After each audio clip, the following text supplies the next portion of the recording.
Hey everybody, welcome to the Herd Fit Podcast with Dr. Sam Rhee and myself, Coach David Syvertsen. This podcast is aimed at helping anyone and everyone looking to enhance their healthy lifestyle through fitness, nutrition, and most importantly, mindset. All right, welcome back to the Herd Fit Podcast. I am Coach David Syvertsen. I'm here with my co-host, Dr. and Coach Sam Rhee. And we have a very special guest. I've been promising this guest for a long time without releasing his name. This was supposed to be last week, but life got in the way, aka a 3-year-old got me sick. And so we had to push this back. But with the timing of this podcast is really important for us, and you'll see why.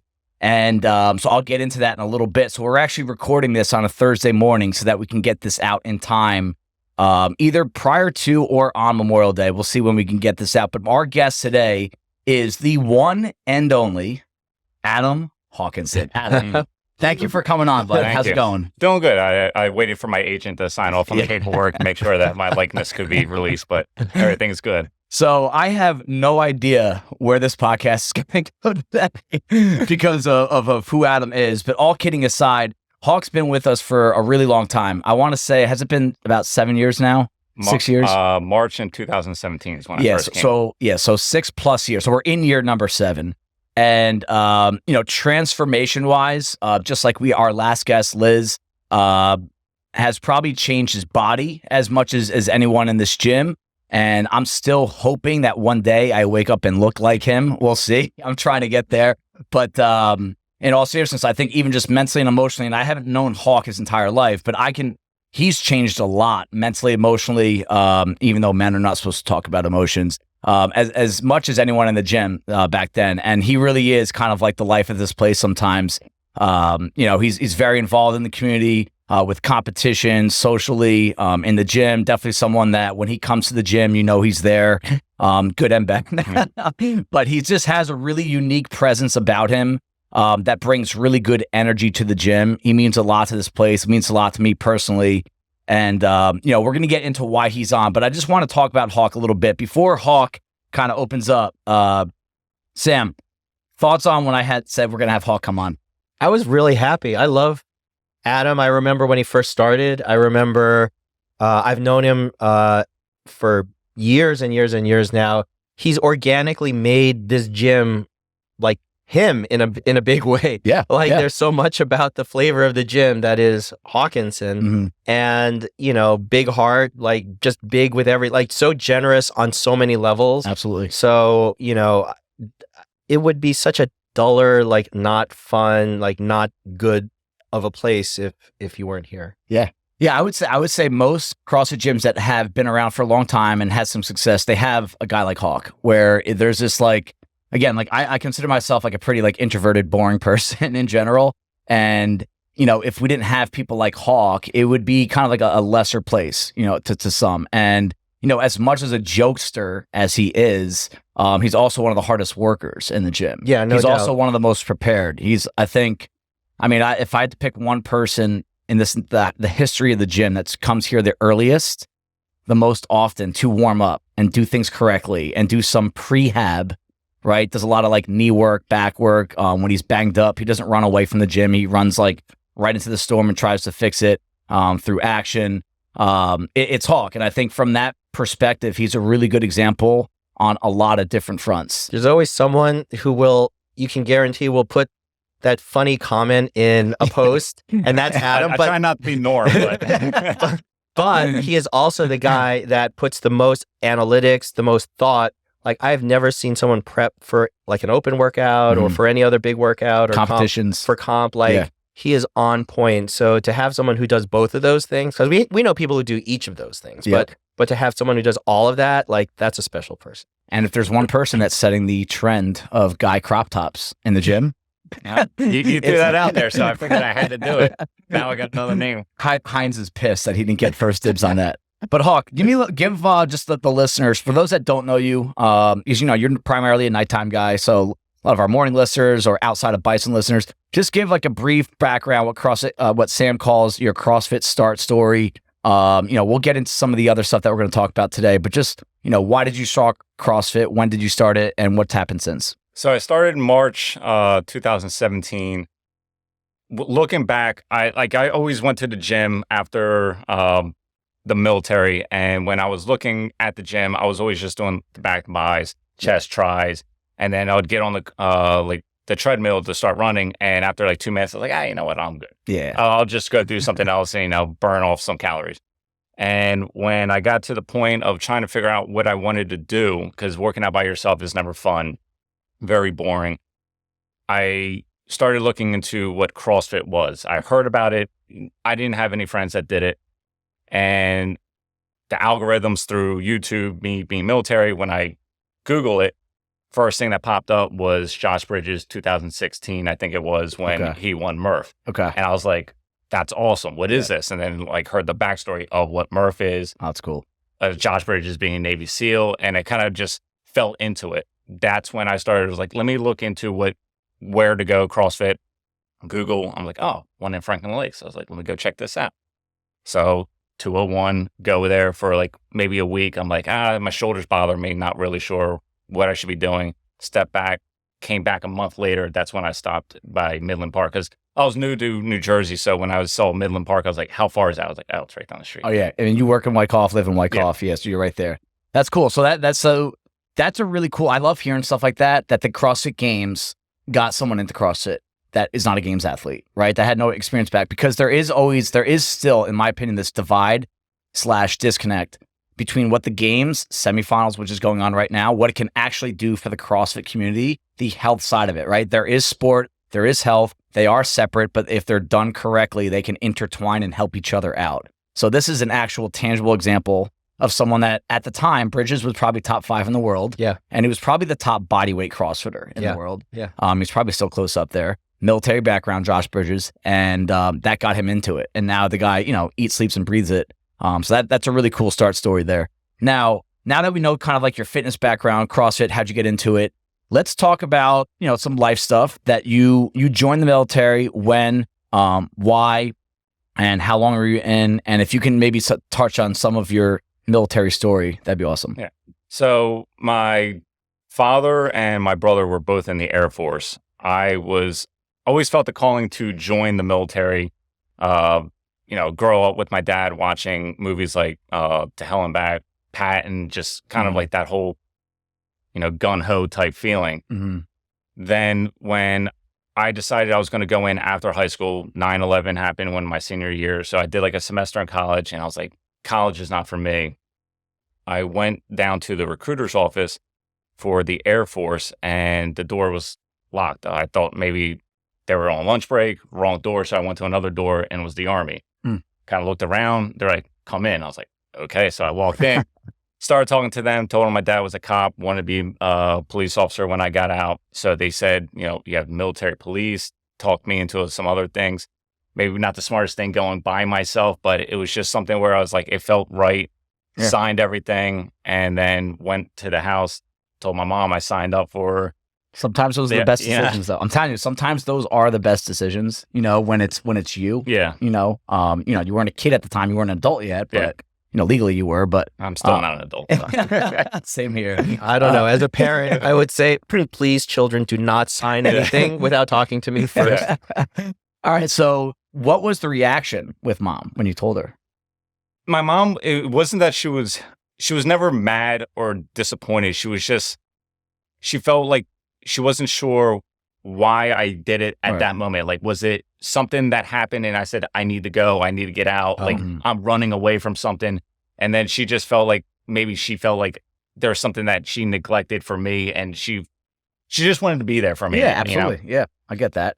And so you signed the papers, and how long after that conversation with your mother were you actually gone? I believe, was it weeks? Was it months? I want to say it was maybe 3 or 4 months. Because they have training cycles. You have to go through MEPS at Fort Dix is where I went. Mm-hmm. They go through your whole physical background. Then they jab you like a pincushion with all the shots. Mm-hmm. Then they say this is when your military training is going to start. So I went in January 2003 is when I went to basic training. Okay. And how long were you in? I was in for 8 years, did 3 tours. So, okay, 2011. So the tours were there. This is around that it's funny, ironic that is around the same time CrossFit started, the inception.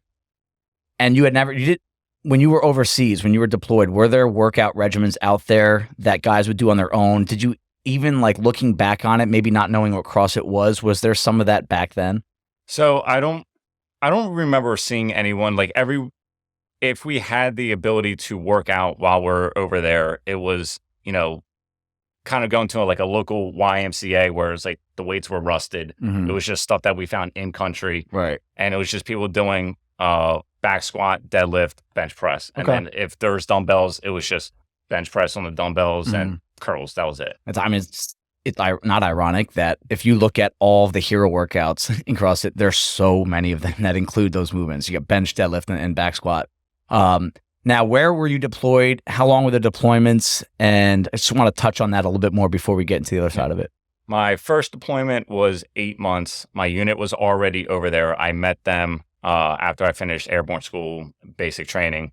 So when I got over there, I was like, oh, like I'm the relief. I'm the new guy giving fresh blood. They're going to welcome me open arms. And What was your job? What was your I was military police, Okay. airborne.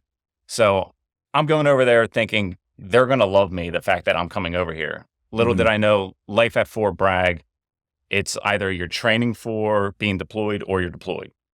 And when I got over there, usually there is a hazing period while you're stateside until you deploy, or when you get over there, they're hazing you until they feel that you can handle it. Right. So that was my first letter that I wrote to my mom. I was like, I made the biggest mistake of my life. I was like, I'm sure she's like reading it, like, what did I do? Yeah. And why are you over there? Yeah. But it took a good 2-3 weeks where they finally accepted me through one of the platoon staff sergeants.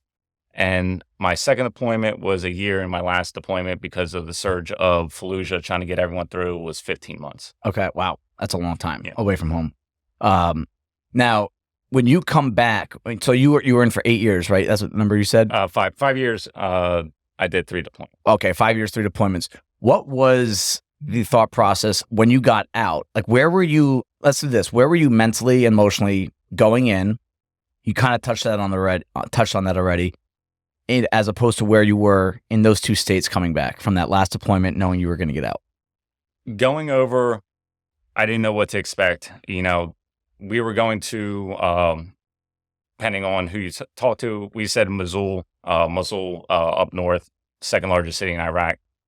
I was told, hey, don't worry, there's nothing going on up there. You're going to be safe. You're fine.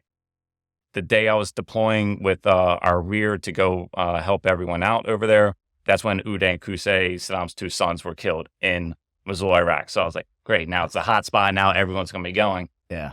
But while I was over there, I was very young, very immature, as I kind of used my my humor as a self-defense mechanism, and Absolutely, I to get through a lot of stuff. Yep. But I just didn't know what to do. I was just, trying to be a sponge, absorb all the information that I got from everyone, pick out from, like we talked about before with coaches, where you find something that you like of a leader, a coach, and you make it your own. You find stuff that you don't like, and you try to just push it or just make it your own, make it better. Right.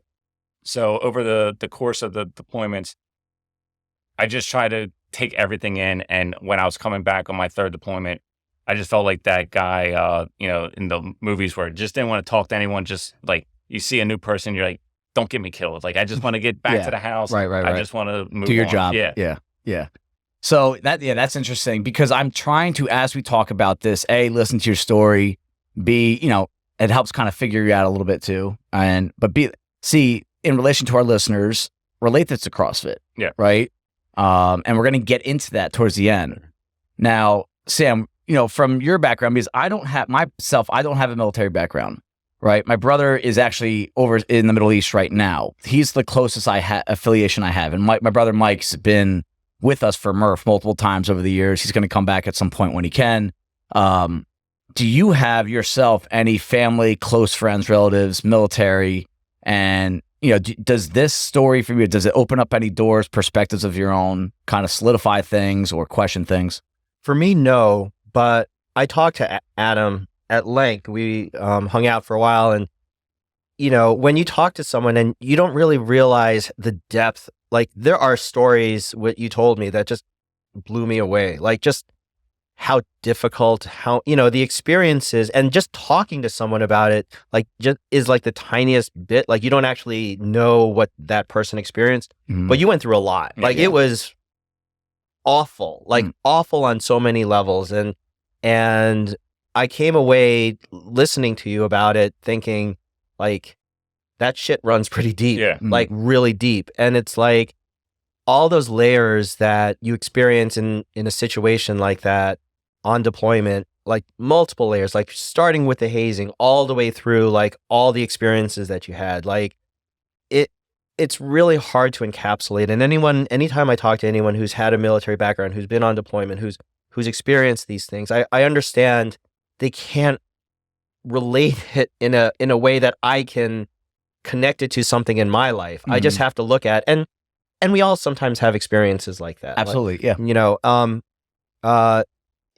for me, I kind of like, okay, so it's sort of like my residency training a little bit, but like about 5 million times worse in some ways. It's not like a life and death thing. I mean, it is, but not for me. It's for people I'm working on. But you know what? That is the two of you probably do have some common ground in that. There is life and death. Yeah. And sort of that awful behavior that people exhibit under those circumstances when it's really stressful. And like, I'm like, okay, I get like 2% of it. Like I can see where that, if you took it like 100 degrees up, like that's what that might be like.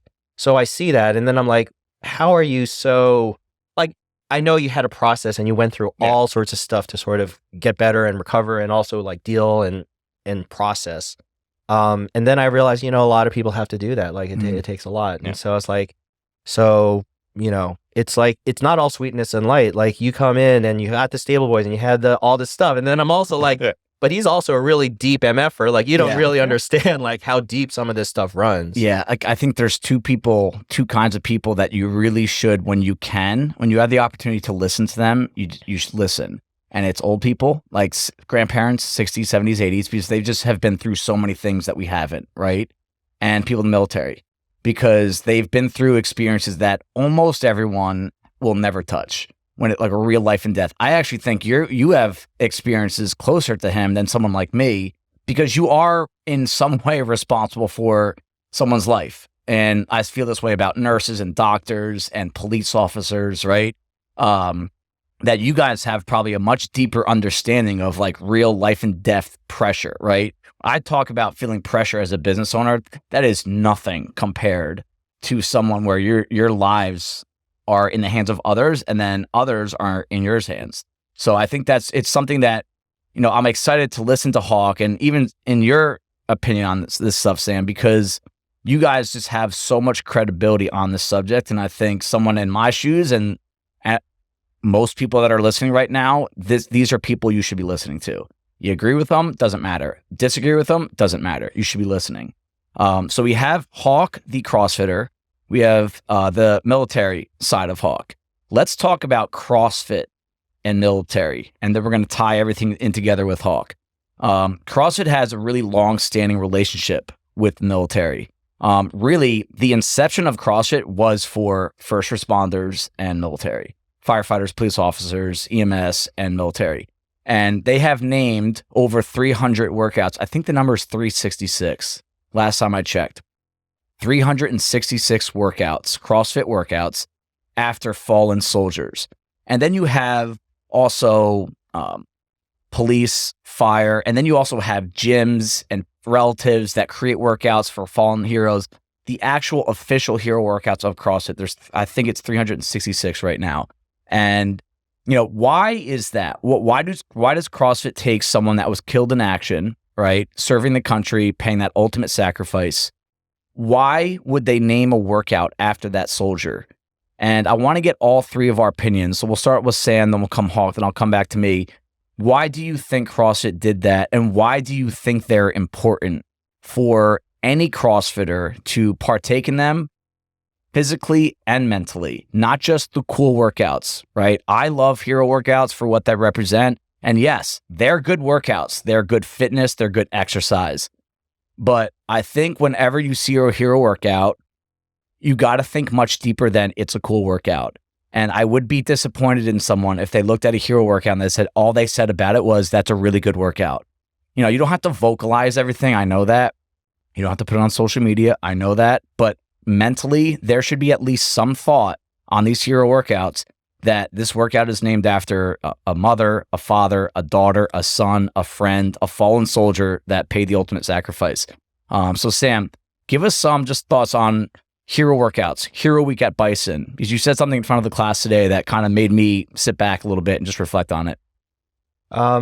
Yeah, CrossFit and the military has had a close association even in its inception. And I remember, I don't know if you just heard Dave Castro, he was on Jocko Willing's podcast, and he talked about a lot of what it was the military were looking for ways to help become better trained physically for the demands of what they had, because they had physical training, but it wasn't optimized.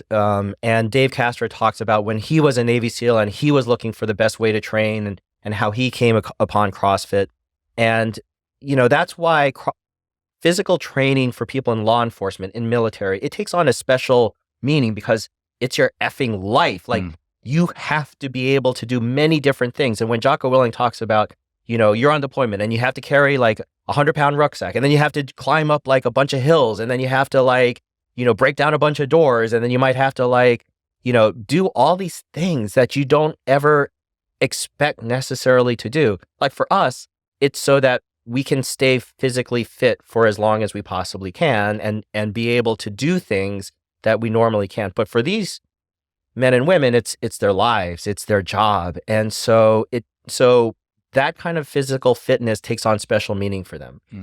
For us, it's, you know, the hero WODs, you're right. A lot of CrossFitters we just talked about were like, oh, I love hero WODs. They're so great.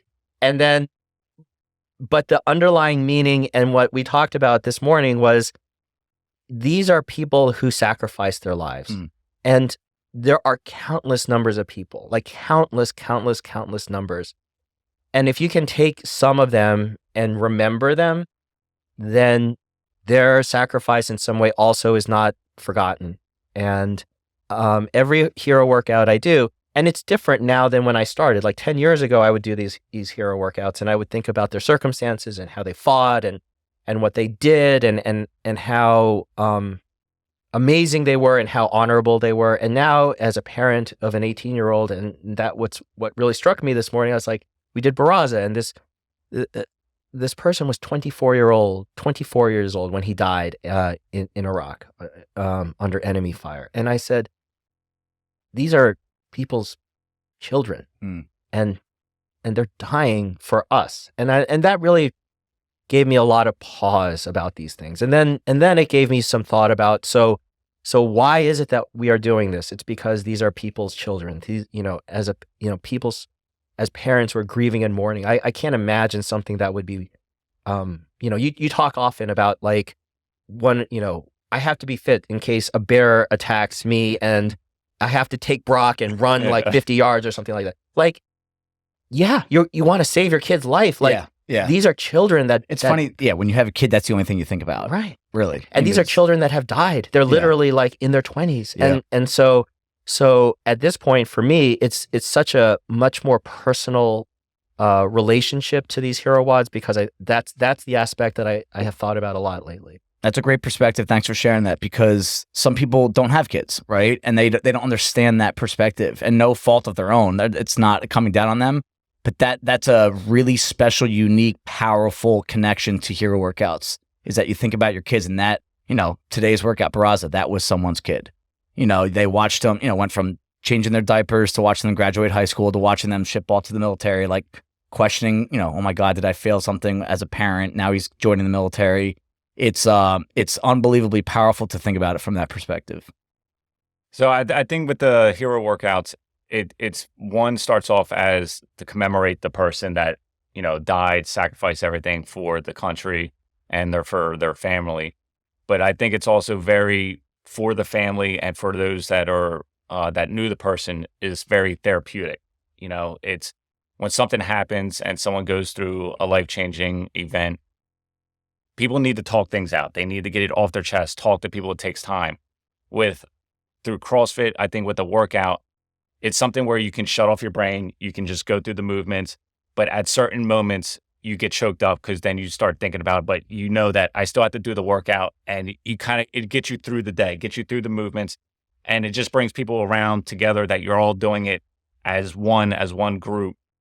And it's just something that it's always better when you have someone there with you than being alone. When you're alone, that's when bad things happen. That's when bad thoughts start entering your mind, and you can at least bounce ideas and thoughts off of other people. That's so true. Actually, that's a powerful statement too. When you're by yourself, that's usually when the bad things come in. It's a great point. My perspective on hero workouts, I view it from athlete, coach, owner, right? And also brother of someone that's over there right now.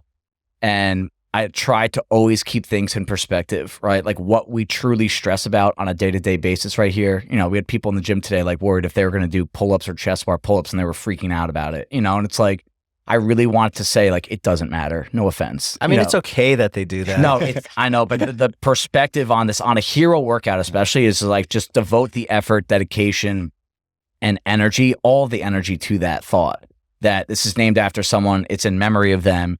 And, and we as CrossFit coaches and we as athletes too, like, there's a lot of complaining, right, in this environment. And I know it's never coming from a bad place. This stuff is hard.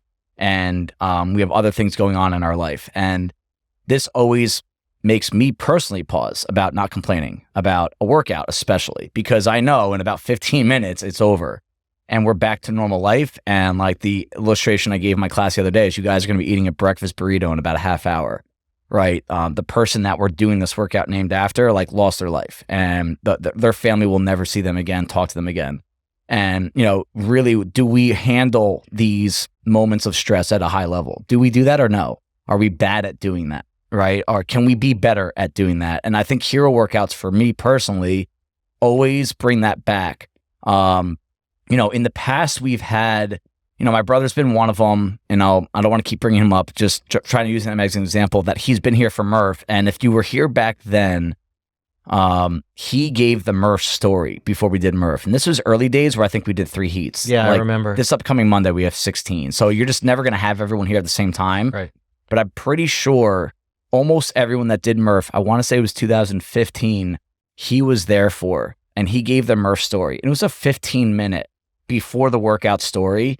And almost everyone had a tear in their eye. We didn't say a word before we started the workout. And everyone took off on the mile. Probably not the best pacing idea. Start throwing up. But it's funny how if you really make yourself vulnerable and remove yourself from the situation, it brings you to this almost high of there's just such a bigger picture with these hero workouts. And I've questioned myself over the years, should we do more hero workouts throughout the year? And I know there's no right or wrong here. And what we do here at Bison is we do Murph on Monday, like almost everyone does. And the week leading up to Murph, we do a week full of hero workouts. We call it Hero Week. And it's a hard week. We have to send the email, the message out to everyone every year. Guys, this is a really hard week. If you come in every day, more power to you. You're going to be beat up. You're probably going to be sore, risk of injury, blah, blah, blah, right? But I like doing it because this is a patriotic time of year, and we do always want to make sure that people know Memorial Day is not a day off from work. It's not, right? You'll get a day off. It's not a long weekend, right? It's something, it gives you an opportunity to reflect on what this holiday is and why you do have off on Monday, why you do have a long weekend. It's not a day in the sun. It's not a kickoff to summer. It gives you an opportunity to really reflect on who you are as an American, right? And right now, I hate the way we are. Americans hate each other. It's just all the divide, and it just sucks. And it's at the end of the day, sometimes when something really bad happens in this country, that's when we all come together. That's when you really realize, there shouldn't be Republican and Democrat. There shouldn't be opposition. We should have conversation, listen to each other, and try to help each other out. And that's what being patriotic to me, it always kind of hits me this time of year. And one of the reasons is it's Hero Week. So the question is, should we be doing more hero workouts? Should we throw in, and I think it's always a good place to do hero workouts if that thought is there, not just because it's a cool workout. I remember Ramsden used to do this on Sundays a lot, right? He'd do a hero workout, And every Sunday he would post the story of that person. Like, that's a really great meaning behind why it's not just a cool workout. He wasn't picking the coolest hero workout. I'm like, oh, I'm going to go do it. There's people that have Instagram accounts that have done a hero workout every day for a year, and impressive. And it's not bragging. You know, he's like it's a former soldier that just really wants to show the world how much dedication, how much sacrifice, and how hard this stuff is. And he would always give the story of that soldier. So I think that's it's a really important thing for us all to think about when we do hero workouts, that just always remember the why. And it gets cliche, it gets old hearing, it gets old saying sometimes, because I know not everyone listens to that, but there is always a reason why we're doing these workouts. So, you know, we have CrossFit and military now. We have Hawks, you know, two sides. I want to get into, because we're huge on mental space, mindset. I want to get from Hawk, you know, some of your reflections, opinions on some of the similarities between a CrossFitter and military. You know, the community aspect, the relationship, how much we depend on each other, different level we know, life and death and fitness, right? Do you have any opening thoughts on that topic, and we kind of stem from there? The similarities, it's more, to me, it's just like a family. You know, when you're deployed, you get to your unit, you're in basic training, you meet guys, you kind of get close, and then you get shipped out to your unit. You get to the unit, you meet your company, then you go to your squad, and you get close with them. You find out their stories. You get a bond unlike any other, especially when you're deployed. With that and CrossFit, it's the same thing. You come in, this gym is the company. Then you meet other people at your class. Your class is now your squad. That's where you come. You kind of find into the groove of the people that you're working out with. You're not obviously, well, besides unless your hands tear, you're not bleeding with each other, but you're going through the same grind. You're going through the mental anguish of everything. So you just form a special bond, and you get closer. I mean, you meet people that you never would get a chance to. Like if you go to a global gym, you're not going to someone's barbecue that you meet there. Mm-hmm. You're wishing they put more clothes on in the locker room and stop standing by the dryer. But when you're here, I mean, I was in Brian and Liz's wedding. Yep. You know, you officiate. It's amazing. You meet these people, and it's just, you change your direction of where you're going. Yeah, the trajectory of your life changes after you really get involved in a CrossFit. Yeah. And do you feel that's the same? Because that's one thing I always say about CrossFit, right? We're all strangers unless this place exists. Right? Think about that, right? Every person you know here, you don't know them at the place that exists. And we're all from different backgrounds, right? I mean, we're all from like Bergen County, New Jersey. There's, you know, certain demographic and background, but there's still a lot of different walks of life that have come together here. That's a unique thing about the military too. And you didn't necessarily choose each other either. Like, you individually came to CrossFit, and then there's the crowd here, or the crowd comes here after you're here, you meet people. Same thing with the military. You don't choose who you're with. Yeah. You adjust and pivot based on who's already there or who comes in after you. Do you tie some of the ability that you've had over the years to be very personable and open with everyone? And like, I do feel like you're everyone's friend one way or another, right? Did your military experience kind of help you kind of guide yourself in that direction? I think for me, like with the military, just knowing that after everything I went through, you know, I always say, like, life's not too serious. You know, the small things in life you go through where, you know, when we were doing the Bison Bowl and the power goes out, and it's like, oh, we have no music and we have no fans blowing everything. Hottest day of the year. Like for me at that moment, I was like, this is kind of awesome. Like the way that you're just, everyone's grinding. I mean, we just sounded like a bunch of cattle just like going through, especially wall walks and hitting the ground. But, you know, you just learn to you learn to cope with a lot of different things. Yeah. Yeah. Don't overreact to certain things. So, you know, just with, like when you come to the gym, you just form a bond with everybody. Mm-hmm. That's the biggest thing. Now, you personally, has CrossFit training, CrossFit community, has it helped cope with any sort of issues that you've had from deployments, like mentally, emotionally? So when I got out of the military, I didn't know and I didn't understand. I got diagnosed with PTSD. Okay. Post-traumatic stress disorder. And during the day, I was fine. I could always interact with people, best with strangers. But at nighttime, that was the worst. When I was by myself, just thoughts, and I'm like, I needed to get whatever was going through my head. I couldn't sleep, so I would just drink, help cope, get through the night, and then I would wake up and I was fine during the day. So when my family would ask me questions about my deployments, anything, I would just shut down. Like, they didn't want to talk about it. Whether I'm trying to keep them in their eyes that I'm the same person. I'm just their brother. I'm their son. Nothing more, nothing less. But if a stranger came up to me and said, "How was your deployment?" I'll tell them every detail about every deployment I was on. Had no problem. So coming into CrossFit and working out, it helps for me just get any anxiety, just get like when Sean talks about when you guys have the podcast, it helps just get me through my day. It's the 1 hour of the day where it helps whatever stress, anything that's going on in my life, it gets everything off of it and just unburdens that load on me. It helps me get through. And, if I don't get to the gym, it's almost like I'm hangry. Like I'm moody, and it's like, my wife looks at me, she's like, just go to the gym. Just get out of the house.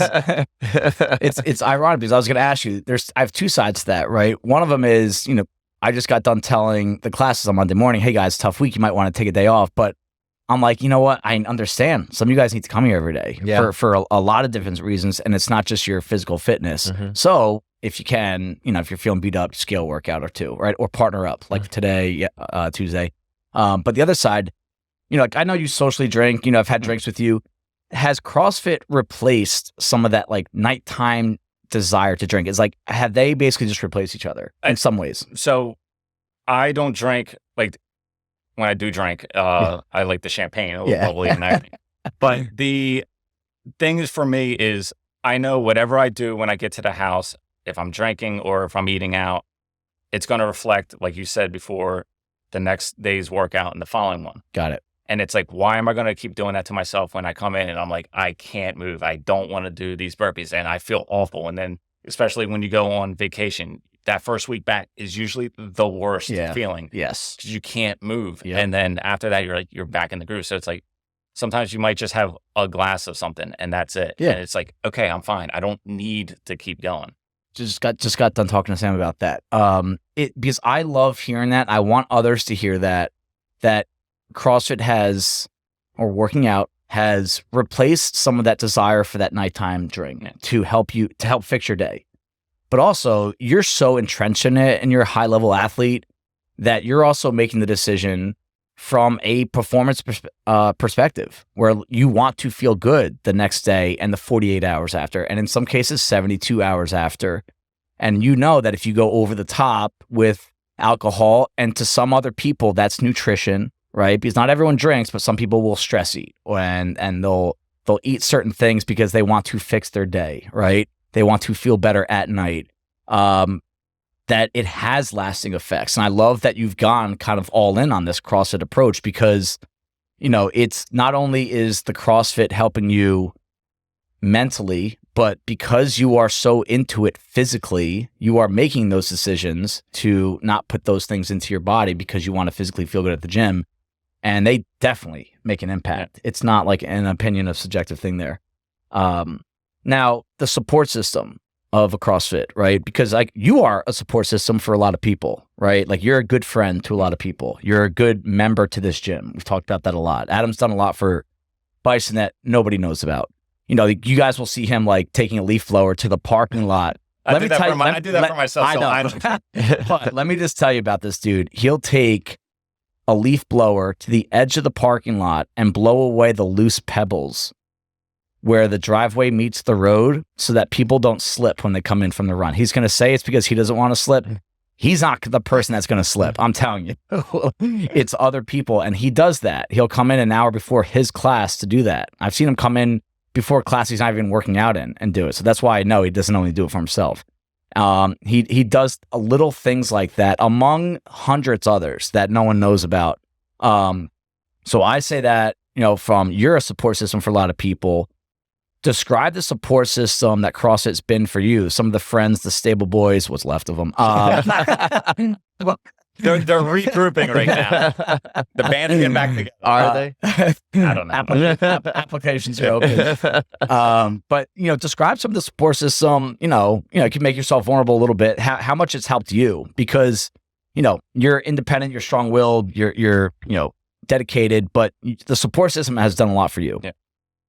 So for me, dealing with the military, like I'm like two people. When a traumatic event happens, I'm used to now just having a cold face and just saying, just push through, get on. There's no time to like worry about emotions, this, that, and the other, because people are going to be depending on you to do something or help them get through. But at the same time, bottling all that up, I could get back to the house, watch an episode of Full House, and Danny Tanner's giving a speech, and I'll break down and start crying. And you sit there like, you're like, what is wrong with me? Right. But, there's people that every once in a while you just send a text out to someone, and like you're not sure where it's going to go, and they'll say something back. You're like, all right, like I feel better, but like you talk things out, and you're like, hey, let's catch up. Hey, let's go to the pool. Let's grab a drink, or let's not get a drink. Let's just do whatever. Having other people here, just knowing what you go through and they go through the same thing, just emotionally just kind of helps get everything off of what is going on in you. Just putting that guard down a little bit. Yeah, exactly. Yeah. And knowing that other people need to do the same thing. Like I'm big on give and take, right? Like we should all be trying to provide help for others, whether it's our job or not. We should all be doing that. But you also have to not be afraid of taking help when it's there. I think that's a big thing with more guys than girls. Like we're just too tough to take help or ask for help, right? But there's a lot of people out there that genuinely want to help you, but they need to know that you need help. Yeah. And I think that's really important that, you can do that a lot of different ways. Just reaching out, in this day and age, a simple text message, right? And, ideally it's done face to face, but that's the world we live in right now. And that's the way it's got to be sometimes. Now, are there issues, mental or physical, that you have fixed or you think others can fix through the experience that you've had in the military? Like some of the things that you've coped with from military, you dealt with during the military or post-military life, right? Now that you're civilian, are there things that it's helped you kind of, you've used that experience and fixed something in the gym, whether it could be lifestyle or even fitness related? So going back to the PTSD, when I was diagnosed, it was just one of those like, woe was me, this is the most awful thing. And my biggest fear in life after the military and finding out I had PTSD was I'm going to be that crazy, stereotypical Vietnam vet that is just like in fatigues all day and just going around loony. And everyone's like, stay away from that guy. Yeah. I would have no family, no friends, and I'll just go down a dark road and just be by myself forever. With that being said, at that one point by myself at night, I just got to the point where I was like, I'm over with it. I don't want to do it. Had a couple of pills, went down that dark road. Then I got help because once I found out that what I was doing was the most selfish thing, the only people that would be affected by that would not be me. It would be my family, my friends, and everyone that cared about me. Right. So I got, I think it was 2 weeks inpatient help at Coatesville VA hospital for PTSD. Learned what it was, learned how to cope with certain things.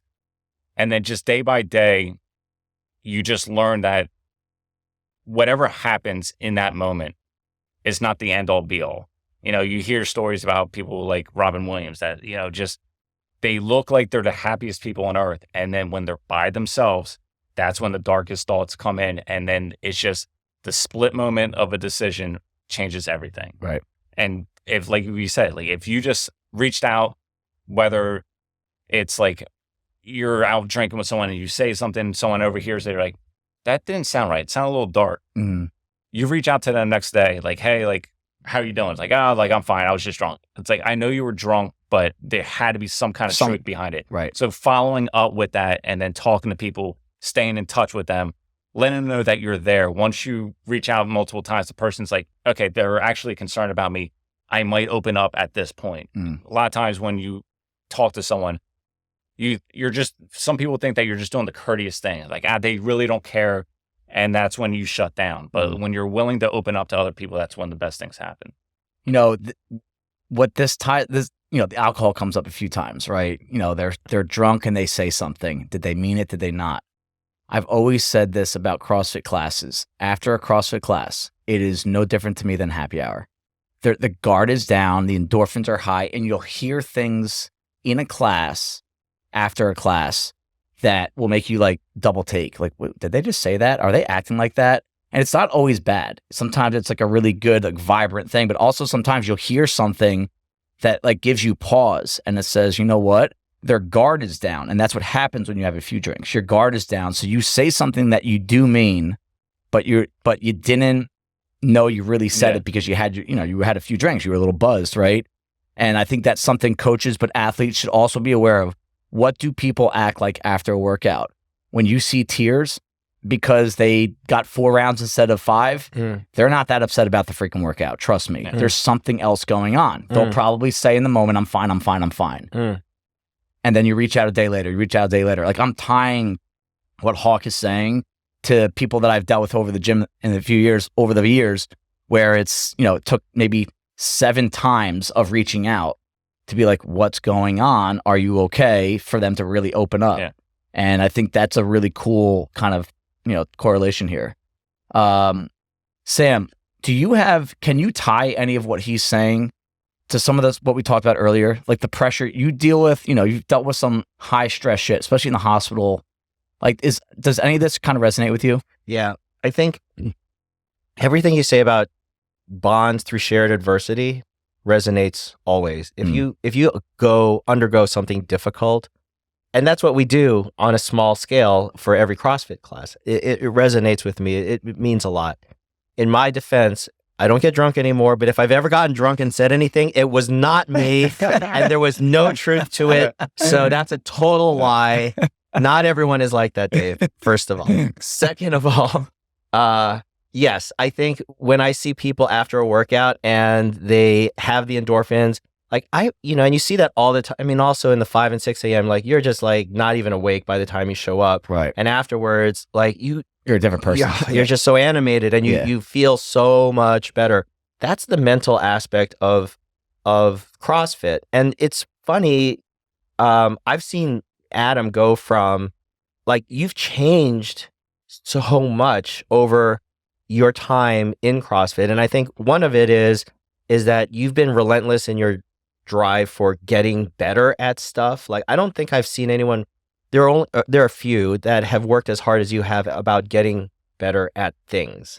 Like, you really, really focus on it. And I think the fact that it's in a community that we're all working together on these things, we're sharing experiences. Sean O'Hara, we had a great set of podcasts with him talking about mental health and sharing and opening. And it's sneaky how we talk about physical fitness in CrossFit, but I really truly believe the reason why it works is because of the mental aspect. And that means it has to be community. It's the community. Yeah. And it's about, like you said, it's like you work to try to get better at these things, and then it starts like secretly infiltrating other parts of your life. So you're like, okay, I'm not going to do as well on the workout, so I'm going to not drink as much. I'm going to eat a little bit better.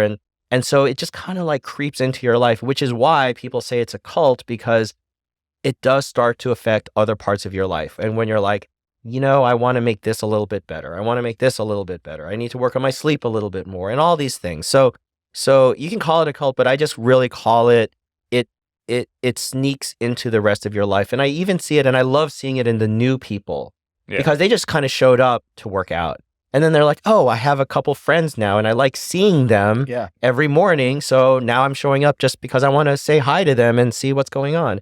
And then they're like, oh, you know what? I'm sick and tired of doing ring rows and let me do something more. And then they're like, okay, well now so then it starts like kind of messing with you a little bit. And that's where if we're ever going to talk about the success of CrossFit globally, like someone like Adam, someone like all the new people we see, all the things that we do, like it's not easy. Like it's really hard stuff, but that's where we're going to get the kind of success in terms of helping people be better people. Like, I don't know anyone in the past 10 years that I've been doing CrossFit that I've seen them over year over year over year not be better in some way? Like we're getting older and maybe Yeah. we're getting more beat up. But Which makes it more amazing to me, because we're all going in the opposite direction, of what most people do. But I see these people. I saw some OGs this morning and I was like, wow, they're better people. Like they're just better. Yeah, all around. And I love that. And so, what we talk about here just resonates with me about those things. Now, do you just, in closing, do you think that your progress and your approach to CrossFit would have been there if you didn't have your Army background? I think I would have gotten there regardless. It's just having the tools from the military and just being mentally stronger from that just helped me get there sooner. Right. When I first started, I was what I would call skinny fat. I looked fine with the shirt on, but I take it off. I had no definition. Sam said after COVID when he saw me, I looked puffy. No, the puffy. Oh, you remember that one. So, it's one of those, you get through and you keep going. But I think just the military background just helped me get there that much sooner and knowing where I could push myself.